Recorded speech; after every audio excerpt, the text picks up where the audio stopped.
Avant, la cybersécurité ressemblait un peu à un jeu d'échecs. Chaque coup était pensé, chaque mouvement nécessitait un œil attentif et une équipe solide pour surveiller toutes les cases du plateau. Mais voilà que l'IA a débarqué sur l'échiquier, rajoutant quelques cavaliers supplémentaires dont personne ne connaît spécifiquement les déplacements. Mais alors, comment l'IA a-t-elle changé le cycle de vie des vulnérabilités ? Les failles sortent-elles du bois plus vite qu'on ne peut les patcher ? Et surtout, peut-on confier la sécurité de nos applications à des LLM qui n'ont parfois jamais vu une ligne de curl fonctionner ? Pour répondre à ces questions qui font transpirer jusqu'au clavier des Red Team, je ne reçois pas Néo, mais il s'y connaît en bug qui sort des sentiers battus. Benoît, bonjour. Bonjour. Cosa Vostra.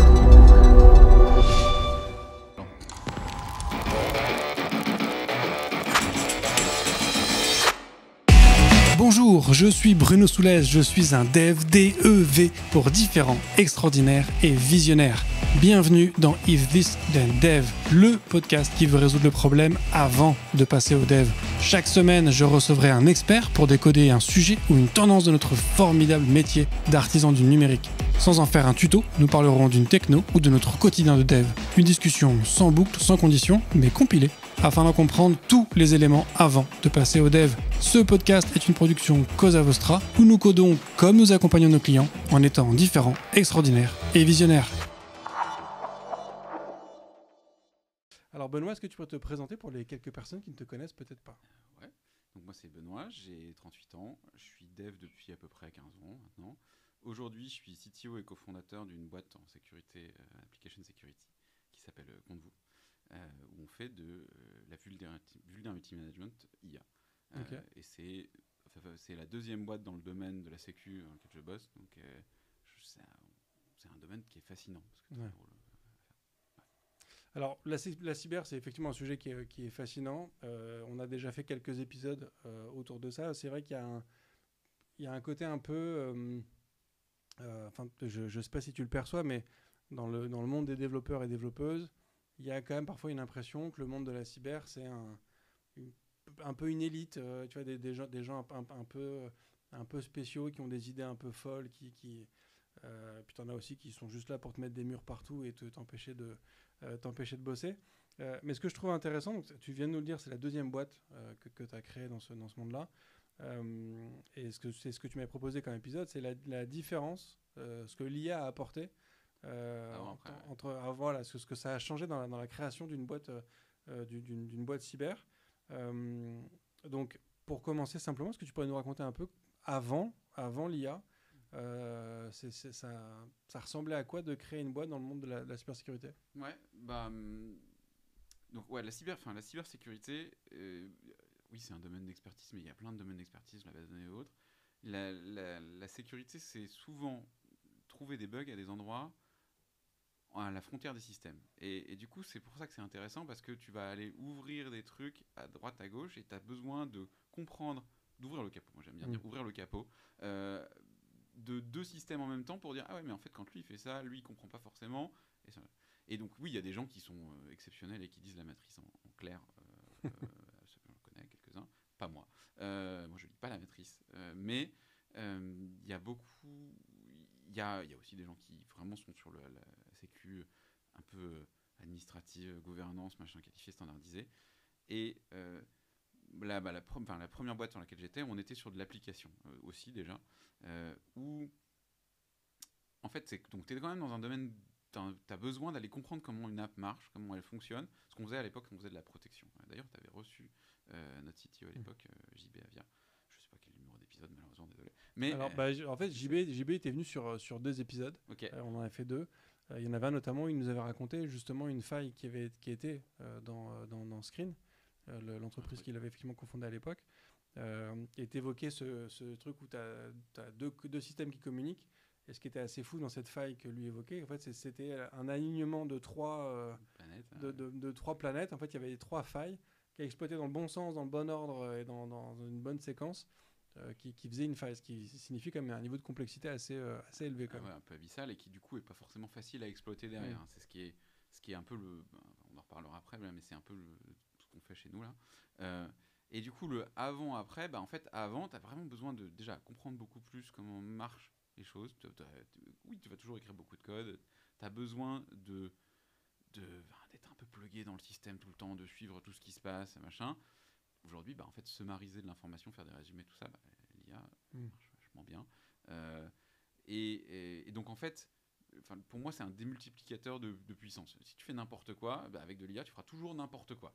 Mais tu feras 10 fois plus n'importe quoi. Si tu faisais les choses bien, entre guillemets, bien évidemment, et ça va t'aider à faire 10 fois plus. Et donc, typiquement, nous, par exemple, on lit beaucoup de vulnérabilités. Chez Screen, on faisait un peu ce genre de choses aussi. En fait, aujourd'hui, on va laisser le LLM les lire, première fois, faire de la catégorisation, ce genre de choses, et on va vérifier. Et en fait, il y a quand même une différence entre vérifier et créer le contenu. C'est quand même vachement plus dur de créer le contenu initialement. Il faut bien écrire le machin. Alors que tu le lis, tu dis, moi, ok, c'est bon, ça passe. Ça va te permettre d'avancer beaucoup plus vite. Après, donc ça, c'est très sécu. Il y a beaucoup de tâches humaines comme ça, qui sont un peu mieux via l'IA. Et il y a aussi des trucs qui sont dans toutes les startups ou autres. Tu vas voir des clients, tu les écoutes, tu vas leur parler. Et pendant que tu leur parles, il faut prendre tes notes parce que sinon tu te rates. Aujourd'hui, en fait, tu peux laisser tourner un micro. Ça fait un transcript tout seul qui est quand même vraiment pas dégueu. Puis ensuite, tu vas le passer en summariseur qui va te sortir juste les highlights. Tu prends la somme de tous ces trucs-là, tu les mets dans un bout de produit, Notebook LM par exemple. Tu lui demandes tout à manger et tu lui dis ok, mais est-ce qu'il y a des sujets qui ressortent au global? Et tu vas trouver des trucs, tu vas trouver des nouvelles choses que avant, en fait, soit tu trouvais pas parce que pas le temps, t'es dans ton truc, tu vas à fond et puis en fait t'oublies. Ah merde, il m'a dit ça. Oui, c'est vrai qu'il m'avait dit ça. Soit c'était quelqu'un dont en fait c'était le job globalement. C'est beaucoup de gens au produit qui faisaient ça et qui font toujours ça d'ailleurs, parce que c'est pas parce qu'il y a des IA qu'il n'y a pas besoin de gens au produit, au contraire. Mais ça, pareil, ça démultiplie l'effort. Et du coup, ça permet d'aller vachement plus vite. Après, il y a plein d'autres sujets bêtes, mais avant, c'est vraiment tout bête. Tu as des stickers sur ton laptop. Il faut fabriquer des stickers quand tu fais une startup, c'est quand même normal. Quand tu l'as tout le monde, évidemment. Faire tes propres stickers, c'est un peu embêtant, sauf si tu es artiste et que tu es designer ou que tu as déjà un designer. Si tu n'as pas, avant il fallait passer par une plateforme à droite à gauche et puis ça itère, c'est long. Aujourd'hui tu fais bonjour le grand chat, est-ce que tu pourrais faire un sticker qui ressemble globalement à ça avec dans ma charte graphique que tiens, voilà, je t'ai envoyé le PDF que j'ai, le truc. Débrouille-toi et bon, voilà, c'est cool. Tu auras un truc qui marche pas mal. En l'occurrence, une petite blague, j'ai fait ça récemment. Et on a un petit fantôme comme logo. Et je crois que c'était Google, Nano Banana, là, il m'a mis soit 0 bras, soit un bras, soit 3 bras. Okay. Voilà, j'ai pas pu avoir 2 bras, la version à 2 bras, c'était pas possible.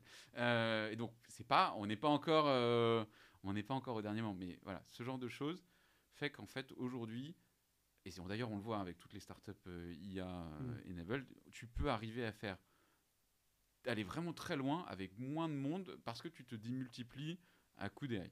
Ouais.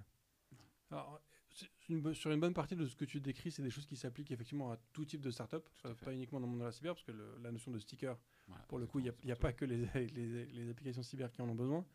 Ce que tu évoquais au début sur le sujet des vulnérabilités, alors effectivement, il y a beaucoup de vulnérabilités qui sortent chaque jour, elles sont effectivement plus ou moins critiques.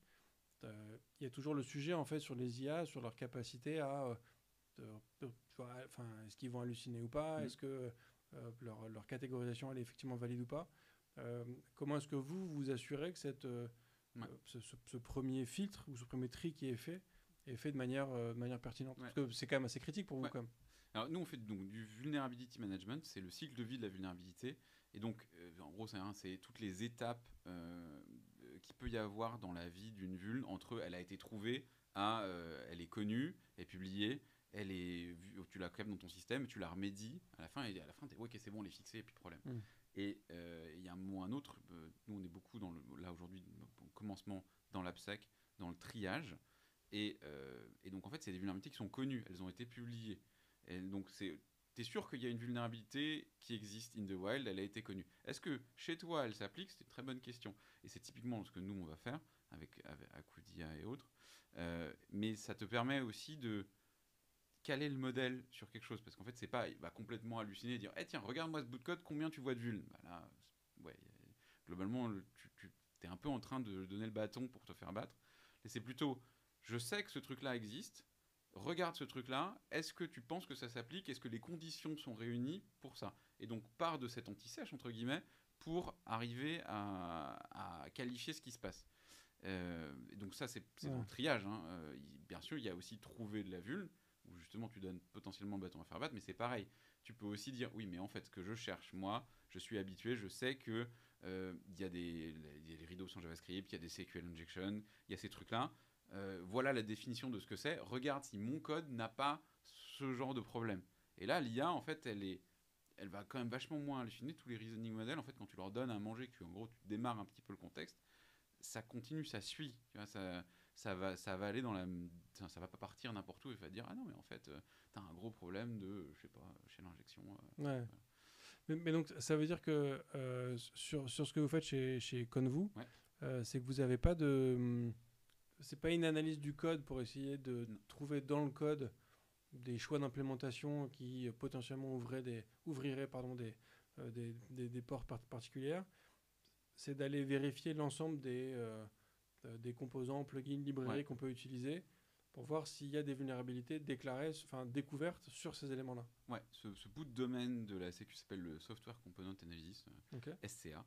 On adore les sigles, on sait qu'on en a plein partout. Mais donc en SCA. Et d'ailleurs, vous avez souvent des sigles identiques pour des choses différentes. Donc il faut savoir. Ouais, quand même, pas tant que ça, mais en fait, oui, il y a des confusions. Mais même nous, on se plante. J'essaie de réviser régulièrement parce que je me rate quand même beaucoup. Et ouais, en SCA, tu t'intéresses aux composants de ton système, de ton cluster, de ton serveur, de ton container, de ton application. Tous ces paquets open source que tu utilises parce qu'en fait, les applications modernes sont construites sur les épaules des géants, comme on dit. Tu vois, c'est très rare, c'est même inconnu, des gens qui font tout de zéro.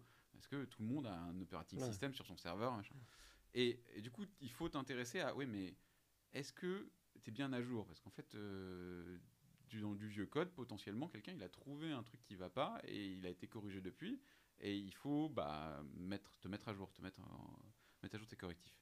Sauf que ça marche bien, tu peux faire ça, il faut le faire. Mais il y a beaucoup de trucs, ton serveur, ton machin, ton app. Et même dans ton app, tu as plein de paquets. Et en fait, tous ces paquets, ils marchent ensemble à telle version. Est-ce que quand tu mets celui-là à telle version au-dessus, est-ce que ça continue de marcher? C'est une bonne question.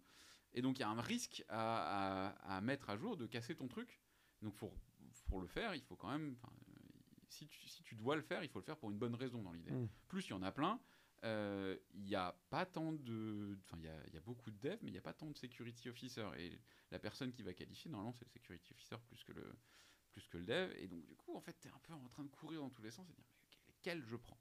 Donc, nous, effectivement, ce qu'on fait, c'est... Aujourd'hui, en tout cas, on commence surtout par ça, c'est essayer de t'aider à te dire, certes, tu as ce paquet, il est bien une version qui est dans les versions qui sont censées être vulnérables, mais est-ce que vraiment tu es dans les conditions requises pour que ça s'applique vraiment, qu'il y a un problème de sécurité?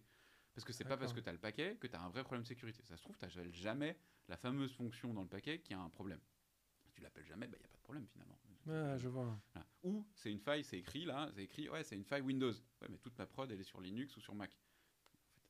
Pas, tu vois. Ouais. Mais donc ça veut dire que vous avez quand même une certaine analyse du code pour voir si effectivement au-delà d'avoir le composant qui comporte la vulnérabilité, c'est est-ce que tu vas utiliser la partie du composant qui est vulnérable. Et donc nous en fait on réanalyse, en fait on prend la vulnérabilité, on va l'enrichir de choses. On va l'enrichir de conditions d'exploitabilité, de quels sont les symboles en gros qui sont vulnérables, et essayer de trouver si ton code va appeler ces symboles, s'il les appelle de façon vulnérable, si tu es dans des conditions vulnérables. Et c'est beaucoup plus que en fait, la majorité de ces systèmes-là, parce qu'en fait, on est beaucoup à avoir des Thunderbot chez GitHub qui te dit hey, tel paquet, il n'est pas à jour, voilà la PR, merge-la. Et ça marche très très bien quand tu es tout petit. Moi, je suis une toute petite boîte aujourd'hui, ça marche très très bien. Mais dès que tu es gros, en fait, il n'y a plus personne qui appuie sur le bouton tout seul, et c'est la pauvre personne de la sécurité qui doit faire le tri, qui ne sait pas forcément comment marche l'app. Et en fait, les fameuses conditions dont je parle, elles dépendent de l'app et de comment est fichu l'app. Donc en plus, il faut qu'elle comprenne le code de l'app, et le code, il varie tout le temps. Donc souvent, ça part au dev. Le dev, il dit, ouais, mais t'es mignon, mais en fait, ça s'applique pas. Une fois, deux fois, trois fois, quatre fois, on se parle plus, quoi. Et donc c'est à ça qu'on sert. On cherche à te dire, ok, ces vulnes-là, elles sont intéressantes et tu devrais les faire intéressantes au sens sécu. Et il faudra que tu les fixes. Toutes celles-là, globalement, c'est des faux positifs. D'un point de vue sécurité, il n'y a pas de risque parce que tu n'es pas dans les conditions qui risquent. Certes, tu as le paquet, mais c'est pas vraiment applicable chez toi. Et Mais est-ce que vous vérifiez aussi l'évolution des fameuses conditions? Et toi, peut-être qu'à un moment, tu te dis, bah, en fait, là, c'est bon, c'est pas de risque. t'as pas de risque, mais peut-être que 4 mois après, bah, on commence à faire appel à la fameuse fonction qui pose problème. Et donc, oui, nous, on fait ça, parce qu'on réanalyse régulièrement ce qui se passe. De manière générale, en fait, tu vas quand même avoir envie de fixer ces trucs-là. Et donc, les directions à laquelle on se dirige aussi, c'est de t'aider à les fixer plus facilement. En te disant, ok, ça fixe, et by the way, ça ne cassera pas ton application quand tu fixes. Parce que quand tu appuies sur la fameuse paire de bah, finalement, tu joues un peu à la roulette de, ouais, mais en fait, ça se trouve, ça va casser parce qu'ils ont changé quelque chose dans la version que j'ai pas vue, et tu peux refaire tourner tous tes tests, et ainsi de suite, mais potentiellement, ça m'est arrivé aujourd'hui, GitHub, ils ont changé un bout d'API, du jour au lendemain, il n'y a plus rien qui marche, quoi. Et donc, ouais, nous, on suit ça, on va te le dire, on va te redire au besoin. Alors, bon, ça, c'était pas applicable parce que tu n'appelais pas le code. Là, on voit que tu as bougé un bout de code, maintenant, c'est applicable. Attention, bah, il faut que tu t'en occupes. Pareillement, tu n'étais pas sous Windows, maintenant, tu as des serveurs Windows, bah, attention, il faut que tu t'en occupes, quoi. Ouais. Et dans le but, quand même, de justement simplifier cette volumétrie, et dans le SCA particulièrement, et dans l'AppSec, Application Security, le SCA, il y a doigt mouillé à peu près, je sais pas, 9 sur 10, voire 95% des trucs qu'on t'envoie qui en fait sont pas vraiment applicables dans ton cas. Et du coup, ça fait beaucoup parce qu'en fait. Ouais, ça fait beaucoup de bruit pour rien. Ouais, c'est du temps quand tu es dans une boîte, que du temps que tu passes pas en feature, puisque tu as demandé aux devs d'aller fixer, donc ils ont pris ce temps-là. Prends le temps qui, dans beaucoup de boîtes, c'est à peu près 10% consacré à la sécu. Bah, ce 10% consacré à la sécu, il y a plein d'autres sujets, et en fait, bah, tu t'es occupé d'un truc qui était marqué critical, mais qui en fait a aucun intérêt. Globalement, t'as acheté de l'argent par la fenêtre. Ce qui est dommage, parce que t'as plein d'autres trucs vachement intéressants à faire ailleurs, quoi. Ok. Attends, juste une question qui m'a échappé. C'était sur. C'était sur les sujets de détection. Attends, non, ça me revient pas. Non, c'est moi. Sur ces gains qu'apporte l'IA aussi, est-ce que l'IA va faciliter aussi la détection de toutes ces vulnérabilités? Est-ce qu'il y a une capacité à effectivement aller analyser du code et voir des comportements qui sont problématiques? Ouais, un peu comme je te disais tout à l'heure, tu peux quand même dire à ton IA, une RIDOS, c'est ça, par exemple. Et donc, bah, va en trouver dans le code. RIDOS, c'est un Regular Expression Denial of Service. C'est un truc qui est très dangereux sur les serveurs Node, parce que Node est single-threadé, et en fait, du coup, quand il passe une regex, bah, il s'arrête, et il fait la regex, et il passe à la suite après. Donc tu réponds à 10 000 personnes, et d'un coup, tu réponds à plus personne. Donc c'est très dangereux. Et bah, en fait, qu'est-ce que c'est ça? C'est que tu as écrit une expression régulière un peu trop gourmande, un peu trop, entre guillemets, mal écrite. Et du coup, moi, si je t'envoie un payload qui satisfait les conditions, qui est souvent un peu long, mais pas forcément très long, un peu long, et bah, ton serveur, il marche plus. Et en fait, du coup, trouver cette regex, bah, c'est quand même un langage, c'est un petit langage, les regex. Et donc, bah, il faut pouvoir les analyser, il faut les trouver. Et bah, une bonne façon de faire, c'est pas la seule du tout, hein, tu peux aussi le faire de façon plus directe. Hein, mais on sait tous qu'aucun être humain ne sait lire les regex de manière native. C'est pas si simple, surtout qu'on parle des regex, mais en fait, il y en a différentes variantes en différents langages. Donc en plus, c'est oui, mais et toi, t'écris des trucs en JS ou machin, bref. Et donc, bah, tu le donnes à ton petit coding agent, et puis tu lui dis, vas-y, cherche, et tu vas en trouver. Et par exemple, et donc tu vas trouver ce genre de choses, et tu vas trouver de la vulnérabilité, entre guillemets, à foison, en disant, ok, cherche-moi ce type de vulnérabilité dans tout l'écosystème, et tu vas en trouver à droite à gauche, tu vas en sortir. À l'inverse, quand tu te consacres que sur un truc, et tu dis, ok, les gens de, je sais pas, Curl, c'est un bon exemple, parce que ça a été assez regardé, les gens de Curl, là, si tu leur dis, je veux que tu regardes dans le Curl et que tu trouves des vulnérabilités au LLM, bah, le LLM, il est gentil, tu lui demandes de trouver des vulnérabilités, il trouve des vulnérabilités. Est-ce que ce sont des vraies vulnérabilités? Pas sûr, parce que justement, là, tu es un peu en train de le mettre à halluciner assez gentiment. Et donc, il va globalement t'halluciner des trucs qui vont faire des reports. Ces reports, typiquement, le mainteneur de curl, justement, il en a reçu plein. Et il a dit, les gars, franchement, arrêtez, quoi, c'est trop là, j'arrive pas à suivre. Ouais. Parce que moi, après, il faut vraiment que je vérifie quand même. Et si je demande au coding agent, globalement, il va faire une fois sur deux que ce soit faux. Donc ça faut vraiment que je vérifie sérieusement, c'est utilisé partout, curl, donc c'est grave. Et donc c'est embêtant, ça prend du temps. Ce qui est drôle avec curl, c'est que très dernièrement, là, il y a 2-3 semaines, il a posté un autre truc en disant par contre, temps à autre, ça marche vachement bien parce qu'il y a des gens, vrais researchers, c'était pas un LLM only, c'était un LLM avec un bout de système expert en plus, qui lui ont trouvé des failles justement pointues dans curl. Et donc il dit bah c'est quand même cool parce qu'en fait vous m'avez trouvé des vraies failles et maintenant le logiciel il est plus sûr. Donc il y a les deux, il y a un peu une tension dans l'écosystème aujourd'hui. Il y a comme il y a du AI slope dans le code, bah, il y a du AI slope vulnerability. Quoi. Il y a des trucs, tu dis, bah, ça, franchement, gars, ouais, okay, cool, mais est-ce que c'est vraiment une vulne? Bonne question. Quoi. Mais au-delà d'une capacité, du coup, à aller... parce que j'imagine que le concept de Ridos, que j'ai découvert grâce à toi et que je trouve absolument génial, enfin génial, c'est vachement drôle. Ouais. C'est vachement drôle. Donc au-delà d'une capacité à aller trouver des types de vulnérabilités dans du code, est-ce que grâce à l'IA, on a réussi à identifier des types d'attaques ou des vecteurs d'attaque? Je ne sais pas quel est le terme, tu vas toucher, mais est-ce qu'il y a un mode d'attaque complètement innovant auquel aucun être humain n'avait forcément pensé jusque-là? Des nouvelles vulnes à coup d'IA génératif, pas forcément telles quelles comme ça que je sache, hein, mais il y a des nouveaux canaux de vulnérabilité. Ça par contre, ouais. voilà, ça c'est quand même... Il y avait l'injection SQL, maintenant il y a l'injection de prompt, c'est à chaque fois que tu es en face, nous dans notre équipe, à chaque fois qu'on nous met en face d'un petit agent machin, la première chose qu'on fait, c'est d'essayer de lui faire cracher son prompt en l'injectant à droite à gauche. Je pense que la moitié des devs qui ont trouvé l'IA font un peu ça. C'est quand même vachement marrant parce qu'en plus, t'as pas besoin de compétences hardcore sécu, il faut juste lui parler, globalement le menacer un petit peu, et puis finalement il finit par cracher ses trucs. Il y a le fameux test de lui demander une recette de tarte aux pommes ou ce genre de choses. Et tu vois ce qu'il fait, tu sors, tu dis, ok, et si t'arrives à le faire cracher, ok, t'es quel modèle, c'est quoi ton prompt de base, c'est quoi tes tools, t'as un peu gagné, si t'arrives à trouver des bons tools un peu marrants, tu peux dire, en fait, à partir de ces tools, fais-moi ça, et du coup, tu peux, si ces tools sont un peu trop puissants, bah, tu peux commencer à faire des trucs que tu n'aurais pas dû faire, ou cracher des choses que tu n'aurais pas dû faire. Et là, ça peut commencer à devenir dangereux, genre, ah tiens, j'ai récupéré la clé OpenAPI de la boîte, ça peut être un peu rude.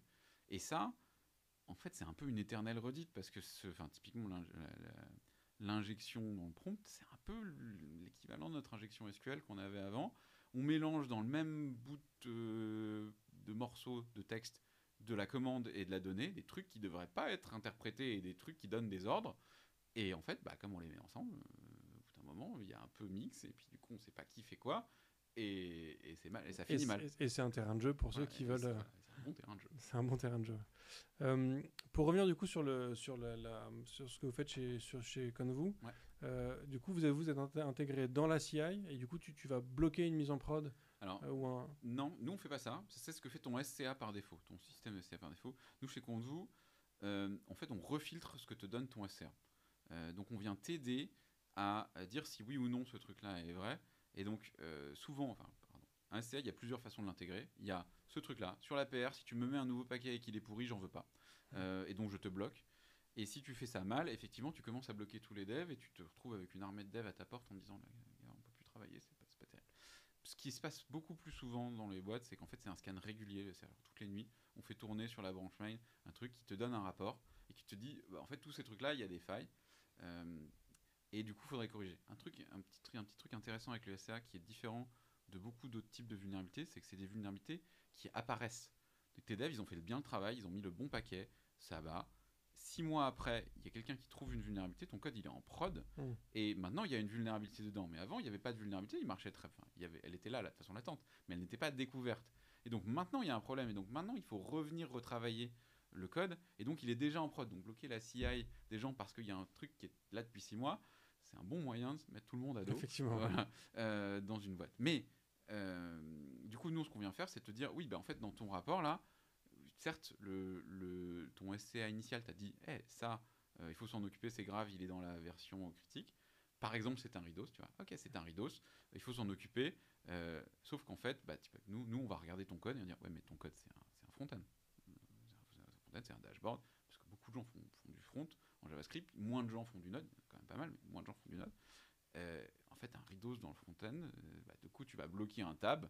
Ça se trouve, ça vient à partir d'une entrée utilisateur dans le formulaire, donc c'est lui-même qui peut se bloquer son propre tab. Ça l'empêchera jamais de faire pumter et d'avoir un nouveau tab et de se recommencer. Et l'application, elle est toujours disponible. Et du coup, c'est absolument pas critique comme faille. C'est un truc, faudra peut-être s'en occuper, mais c'est à la limite de savoir si c'est vraiment une faille. C'est plutôt un performance bug que vulnerability et critical vulnerability. Ouais. Et donc nous, on vient de dire ça. T'es peut-être effectivement dans des contextes où c'est tellement complexe à exploiter qu'en fait la probabilité que quelqu'un de non mal intentionné Aussi, ouais. te tape dedans, il y a peu de chances que ça arrive. Aussi, mais bon, après, c'est quel niveau de risque tu acceptes, c'est quoi ton threat model, entre guillemets, quoi. Et c'est pareil, tu as pu faire passer un tool qui te dit, parce qu'il y a aussi des tools qui te disent, oui, mais en fait, la fameuse fonction, elle est appelée dans ton code ou elle n'est pas appelée. Oui, mais ça se trouve, la fonction, elle est dans ton code. Mais en fait, dans ta prod, potentiellement, tu l'appelles jamais, parce que c'est du code mort. C'est pas impossible, ou elle est derrière un feature flag, machin. Et tout pareil, en fait, est-ce que c'est vraiment important ou pas ? C'est compliqué. Si c'est du code mort, parce que plus personne l'utilise, et quand il est derrière un feature flag qui en plus est désactivé, t'as pas de risque finalement. Et donc arriver à récupérer toutes ces conditions, c'est globalement ce qu'on essaie de faire, en grosse partie à coup d'analyse statique, pour essayer de vraiment lire ton code, lire tes fichiers de configuration, ton fichier Kubernetes, tes variables d'environnement, où est-ce que t'es, quoi, et te dire, au vu de tout ce que t'as config et vu ce qu'on voit dans l'exploitation, t'es dedans. Mais tu peux aussi, on a aussi un peu une petite sonde qu'on déploie moins quand même, une petite sonde runtime, et qui te permet de dire, ouais, mais en fait, je vois le code tourner, je l'ai vu tourner, ou je l'ai pas vu tourner. Qui est un peu historique, qui vient de notre passé, puisque chez Screen, c'est ce qu'on faisait. On faisait de runtime. Okay. Runtime protection à l'époque, là, on fait juste de insight. Je vois. J'ai retrouvé entre-temps la question qui m'avait échappé tout à l'heure. C'était sur, tu évoquais le fait que tu indiques que tel composant, tu peux le mettre à jour parce que c'est safe dans le contexte. Comment vous faites pour garantir que quand justement tu vas le mettre à jour, le reste de ta chaîne en fait va pas péter parce que... C'est là où c'est pas forcément si simple. Pourquoi ça pourrait péter ? En fait, t'as mis à jour le composant, ils ont entièrement changé comment ça marchait en dessous. Bon, là, t'es assez mal barré, tu auras un problème, mais en fait, tu peux voir, toi, en analysant le code de la dépendance, si tu l'avais lu, ou si ton LLM le lit en l'occurrence, de dire, ça a beaucoup changé en dessous, attention, il y a un risque. Mais la meilleure façon de faire, basiquement, c'est d'écrire un test et de le faire jouer pour regarder si la feature, elle continue de marcher. Ce qui n'est pas si simple, il faut booter là pour remettre les bonnes ressources, la base de données, les machins, pour que ça tourne. Mais ça pourrait être aussi beaucoup plus un peu basique, entre guillemets. La fonction, les paramètres, ils ont changé de sens. Et bien là, en fait, oui, ton code, il l'appelle, mais comme ils ont changé de sens, ça va faire n'importe quoi. Et ça, c'est pas très difficile à regarder, parce qu'en regardant les diffs de ce qui est changé sur la librairie, tu vois que le contrat change, et si le contrat change, potentiellement, il faut que tu fasses gaffe. Et donc, c'est ce genre de compatibility scoring que tu peux faire, mais surtout, tu peux aller un cran plus loin et toi-même écrire ce bout de test, écrire cette chose pour faire ça. Qui est aujourd'hui des directions dans lesquelles on va. On l'a pas encore fait la médiation, mais c'est typiquement le genre c'est nos prochains gros trucs sur lesquels on bosse, quoi. Donc ça veut dire que vous êtes capable d'estimer la complexité que peut représenter la mise à jour d'un composant. C'est le but de faire ces trucs-là, c'est de te dire à la fin, ok, non seulement cette vulnérabilité, elle est grave ou pas grave, dangereuse ou pas grand-chose, donc tu devrais le faire ou tu devrais pas le faire, mais en plus quand tu dois le faire, by the way, celle-là, franchement, c'était pas très dur, du coup on t'a fait une paire, t'as plus qu'à appuyer sur le truc, celle-là, va peut-être falloir mettre un peu de jus de cerveau, et potentiellement elle est sur un truc de ton app qui est assez central, parce qu'on voit qu'il est appelé de partout, va peut-être falloir que tu champes tes devs et que tu leur dises, les gars, voilà tout ce que j'ai comme preuve, allez regarder, parce que peut-être que l'AI arrivera à le faire toute seule un jour, mais pour l'instant, prendre les devs. Et là, cette fois-ci, au lieu de leur envoyer un peu n'importe quoi, c'est critique, mais en fait, c'est pas du tout applicable, là, tu leur envoies un vrai truc, tu peux leur dire, oui, regarde, je vois que c'est appelé à tel endroit, j'ai les fichiers dans le code, j'ai l'endroit, j'ai la ligne, je sais que c'est appelé à travers 3 paquets, parce que j'ai tracé, nous, on te trace les appels, on te dit c'est appelé par là, et du coup, t'as un argumentaire qui va convaincre les devs, mais aussi en le plaire, parce que ça va leur faciliter une grosse partie de l'analyse pour ces choses-là. Okay. En tout cas, c'est vers ça qu'on va, et du coup, tu peux prioriser l'effort et dire, ok, en fait, tout ce qui est facile et critique, par exemple, je le fais le plus vite possible. Les autres qui ont besoin, potentiellement, je peux mettre, en sécu, on appelle ça un compensating control, je crois. Un truc devant, genre une règle de ton WAF, Web Application Firewall, pour empêcher un payload néfaste de passer. Ok, c'est pas parfait. Les WAF, c'est vraiment jamais parfait. Mais ça quand même te permettra de dire, ok, mais pendant une semaine, on va s'acheter un petit peu de répit, on va respirer, et on va pouvoir fixer ce truc-là proprement, tranquillement, en l'ayant bien regardé. Et donc, j'essaie de construire ma question en même temps parce que ma première intuition de question, c'était quand tu mets à jour ton composant, donc certes, de ce que je comprends, vous éliminez le risque il y a un changement majeur dans le composant qui va générer un problème dans ton code, mais tu n'es pas à l'abri qu'en mettant à jour ton composant, en fait, peut-être que maintenant, il importe un nouveau composant qui va poser problème dans ton environnement. Enfin, tu vois, ça peut être... Ça Tu vois, ça peut être aller plus loin, oui, hyper exactement. global. En fait, ma question, c'était du coup, est-ce que vous avez, vous, une capacité, entre guillemets, à recréer de manière factice l'environnement d'un client pour voir s'il y a des updates qui fonctionnent, ou juste en analysant le code de tous ces composants, vous arrivez à voir les... Donc tu peux aller quand même vachement loin à coup de statique et regarder vraiment ce qui se passe. Nous, la velléité, c'est quand même pas de dire on va refaire ton appli chez nous et la relancer, parce qu'en fait, déjà, c'est un peu casse-gueule. Petit B, quand tu es une map, une boîte un peu grosse, en vrai, t'es pas très envie que je télécharge ton code source par défaut. Donc il y a bonne chance que l'analyse, en fait, elle se passe à moitié chez toi dans un de tes clusters et autres.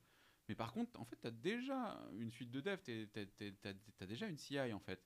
Et ça tombe bien, parce que nous, on est déjà connecté à ton source code manager, ton Git, ton GitLab, enfin ton GitHub, ton GitLab, et qui a plugué à un truc. Et donc, en fait, si nous-mêmes, on injecte un test qui va bien, on peut le faire tourner.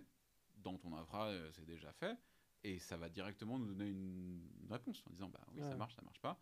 Et comme probablement la première version de ce test sera nulle. Mais ok, mais ça tombe bien puisque tu peux gentiment l'itérer et laisser ton curseur, ton cloud code, ton machin, idéal, hein, te tourner dessus et dire ok, mais maintenant t'essayes de comprendre pourquoi il marche pas et tu vois qu'en fait c'est parce que là il y a moitié de l'app qui marche plus parce que les paramètres sont dans le mauvais sens et ainsi de suite. Et donc c'est plutôt comme ça que tu as envie d'aller faire ces trucs là. T'as envie de le faire le plus possible en statique en vrai. Okay. Mais pour le valider sérieusement, potentiellement à terme, tu veux quand même arriver à j'ai fait tourner le code parce que toujours aujourd'hui, en lisant du code, tu peux pas dire vraiment exactement pour sûr, je suis sûr qu'il va faire ça. C'est la joie du code.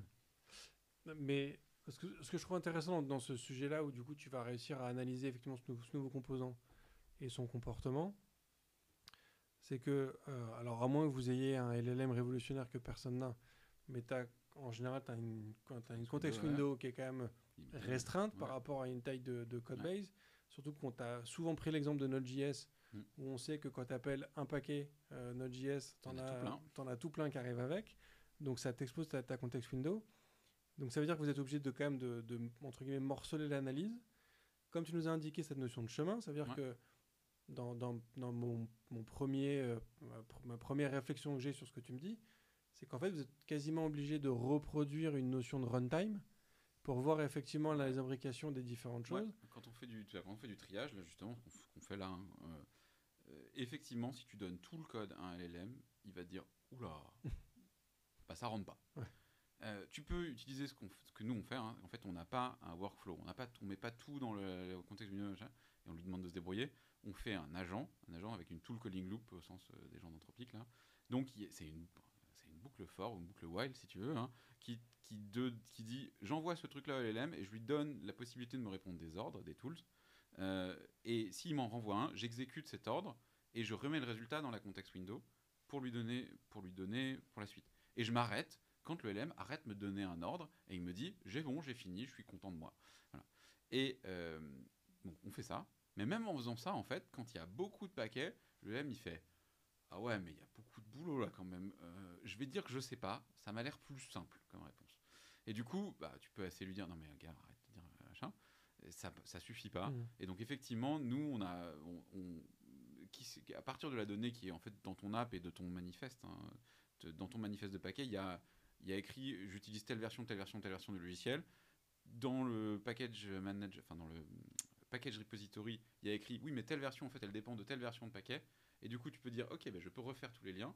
Puisque je peux refaire les liens, je peux donc faire une analyse moi-même en disant dis-moi toi LLM entre ce paquet et ce paquet comment c'est appelé, qui va appeler quoi.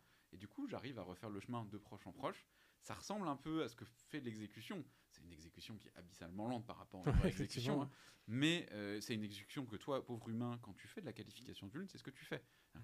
Dans un bon IDE avec un LSP, c'est le language server, là, qui te permet de cliquer sur Go to Definition ou Go to Usage, c'est ce que tu fais. Tu dis, ok, mais attends, ce truc-là, il appelle quoi, ça vient d'où? Tu cliques, tu te balades, et jusqu'à tomber sur un truc qui est un appel dynamique, parce que ça arrive en plein de langages, et en fait, là, du coup, c'est dans une variable, je peux pas juste cliquer, il faut que j'allume mon cerveau et que je regarde qu'est-ce que ça pourrait être.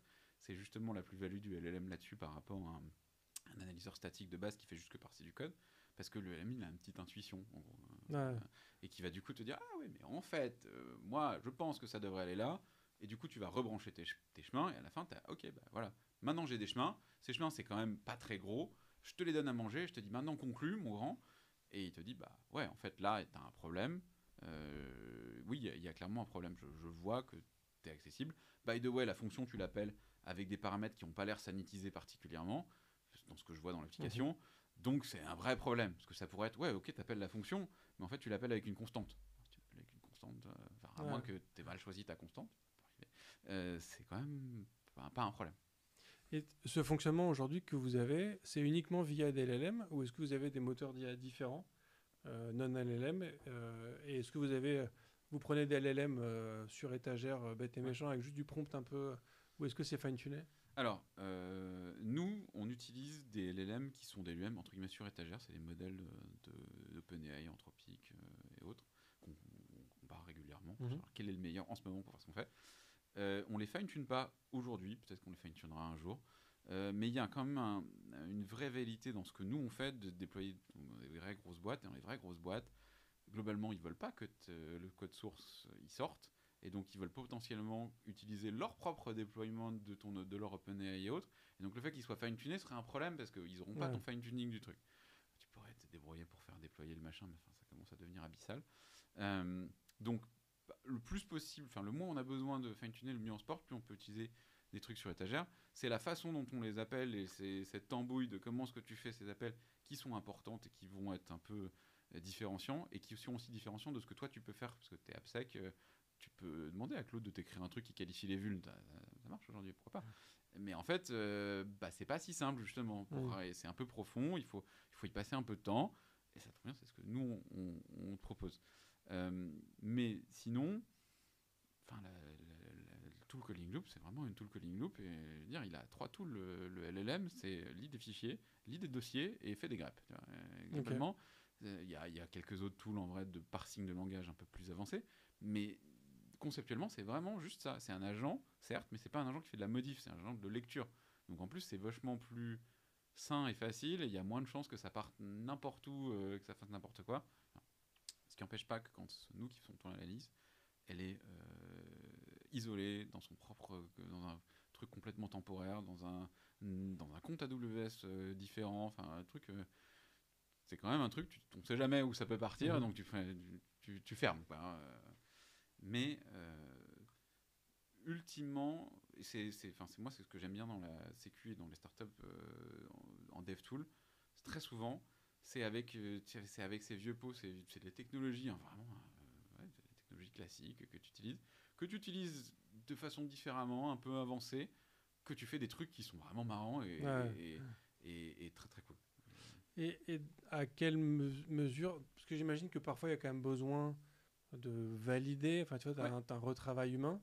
Ouais. Est-ce que c'est fait quand vous avez un client, est-ce que vous en interne chez Convoo, vous avez ce retravail de validation, parce que du coup il est fait en interne chez chacun? Et des fois que j'ai oublié de répondre à la moitié de ta question, qu'est-ce qu'on fait autre chose que des LLM tout à l'heure? Et on fait aussi autre chose que des LLM, parce qu'en fait, il y a, par exemple, les conditions environnementales. Est-ce que c'est du Linux, est-ce que c'est du Windows? Tu peux quand même le trouver assez facilement. Genre, je sais pas, tu regardes le Dockerfile et tu vas voir que c'est un truc. Et donc, il y a plein de trucs comme ça que tu peux faire.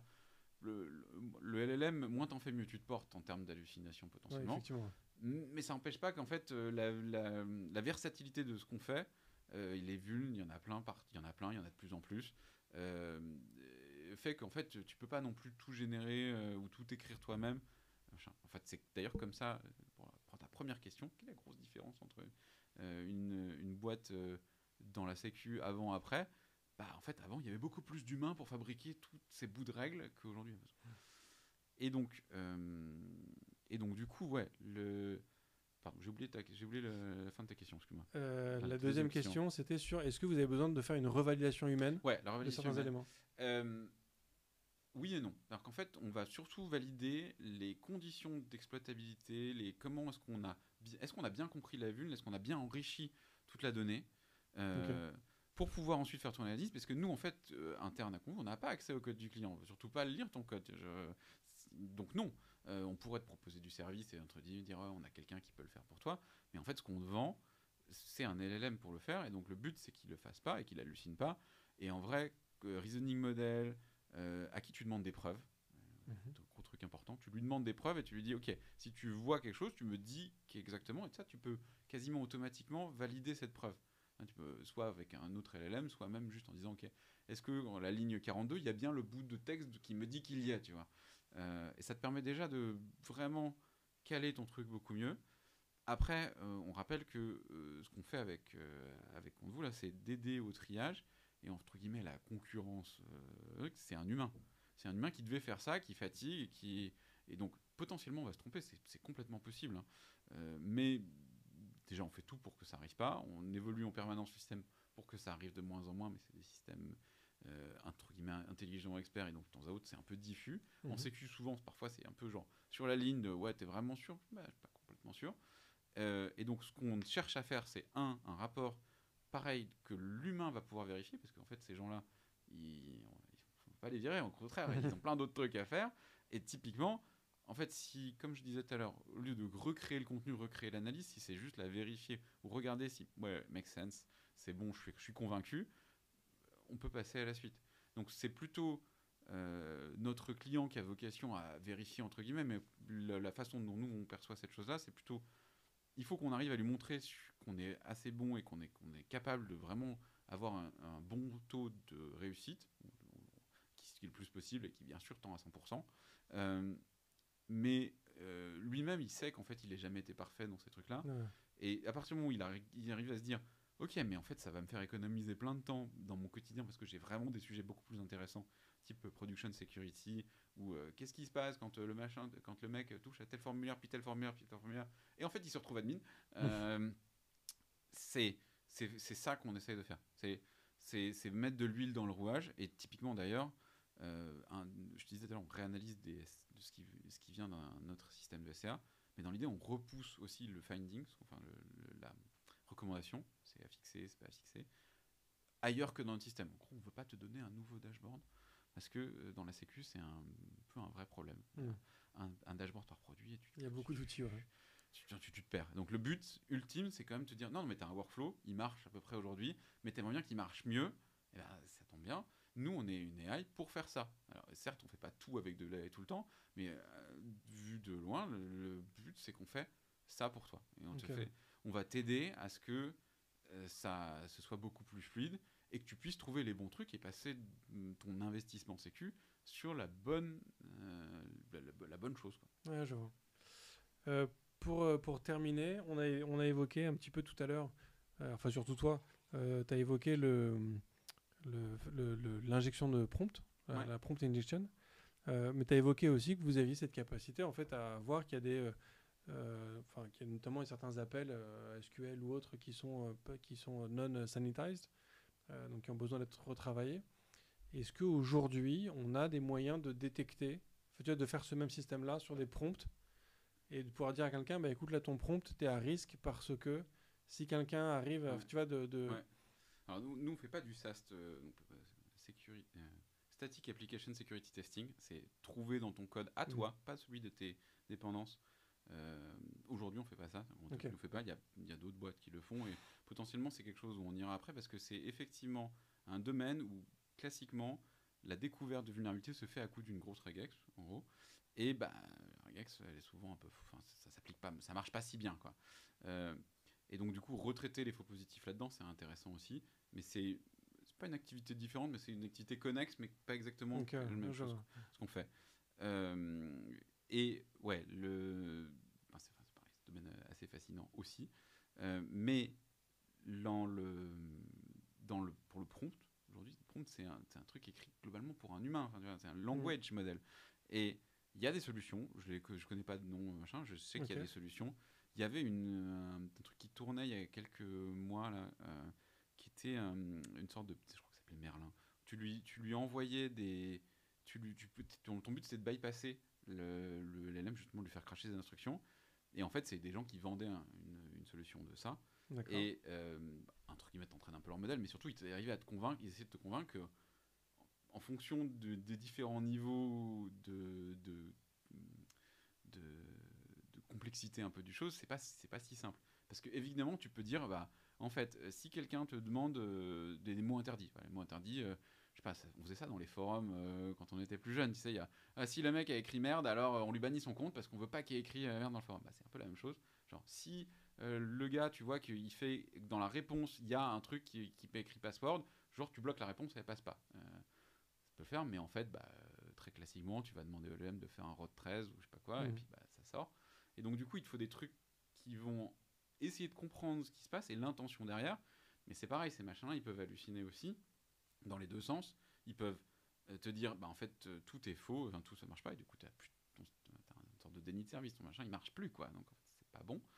Ils peuvent être trop laxistes, et du coup, eux, ils peuvent pas comprendre ce qui se passe, parce que si tu l'as fait encoder, tu lui dis, ok, t'as dit au premier LLM que tu voulais encoder le truc sur le premier bit de tous les premiers caractères UTF-8 qui arrivent, je sais pas, ou le dernier bit.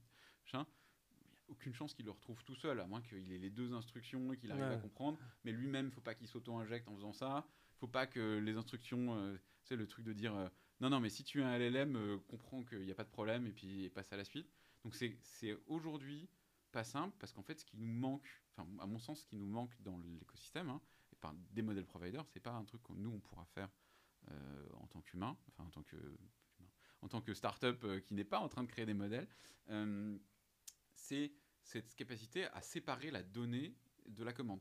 C'est comme ce qu'on a dans les requêtes SQL, où yes, le langage t'autorise à tout faire, mais en fait, ton binding, ta librairie pour te connecter ou ton ORM sépare les deux et du coup va sanitiser fortement la partie donnée pour être sûr qu'il n'y ait rien. Et même là, comme bah, c'est de la commande humaine, ce ne sera pas forcément aussi simple que ah ouais, non, mais on va vérifier qu'il n'ait pas mis de côte ou les escapes comme il faut. Et donc, c'est pas la. Ça marche aujourd'hui pas bien et parce que c'est pas. Enfin, c'est inhérent à comment marche les LLM. Ok, hyper intéressant. En tout cas, à mon sens. Bon, bah écoute, c'est super intéressant. Peut-être qu'on arrivera à faire bientôt un épisode sur quelqu'un qui aura une solution à ce problème-là. Top. Ce serait, on prend tous. On prend. Bah écoute, merci beaucoup Benoît pour cet épisode. De rien. Si, pardon, j'ai 2 questions rituelles pour toi avant, pardon. Question importante. La première, c'est est-ce qu'il y a un contenu que tu souhaiterais partager avec l'ensemble des auditoristes? Ouais, il y a 2 bouquins que moi j'ai adoré dans ma carrière. Moi j'étais plutôt dev backend à la base. J'ai évolué un peu pour faire de tout le reste, c'est du full stack. Mais un qui s'appelle Release It, qui est plutôt un contenu qui s'adresse fin junior, début de mid, qui parle de faire du code pour la prod. En fait, c'est bien d'écrire du code et ça marche, mais en fait, une petite erreur peut faire une avalanche et ça peut mal finir. Et ce bouquin, il s'intéresse vraiment à ça. Comment est-ce qu'on fait du production software et qu'est-ce que ça veut dire. Et c'est pas très long, c'est assez facile à lire. Et ça commence par des exemples. Donc en fait, on le vit. Je crois que le premier exemple, c'est une compagnie aérienne. C'est un aéroport, une compagnie aérienne qui ne pouvait plus faire voler pendant une semaine ou deux parce qu'il était par terre complet. Voilà. Le deuxième bouquin, c'est un peu dans la continuité. C'est plutôt pour des gens qui sont dans l'idée un peu plus senior. C'est des trucs très back-end. Ça s'appelle Designing Data Intensive Application. C'est pour le coup un gros bouquin, assez long, assez deep, assez complexe, et qui, entre guillemets, reprend un peu les bases de tu sais faire du SQL très bien, mais est-ce que tu sais vraiment comment les transactions, qu'est-ce que ça veut dire une transaction sérieusement, et au fait une transaction distribuée ça veut dire quoi, et voilà, et ça reprend tous ces trucs là un peu à la base et ça remet les bons fondamentaux aux bons endroits. Et typiquement chez Screen là, on l'achetait à tous les devs quand ils arrivent, on leur donnait tiens, voilà. Tu l'auras comme ça. Ton premier jour, c'est ça. C'est ton premier jour. Tu vas pas le lire au premier jour, mais tu l'auras à lire parce qu'on considère que ça va bien te formater l'esprit pour faire ces trucs où on prend de la volumétrie de données en continu. Parce que du screen, c'était des ordinateurs qui parlaient d'ordinateurs en gros.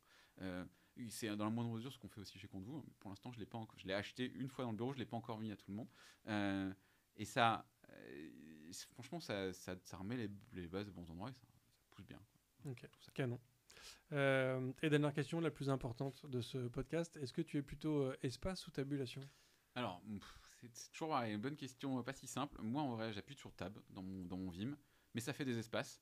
Et en vrai, c'est mon linter qui, depuis GoFormat, c'est mon linter qui a raison. Je m'en fiche.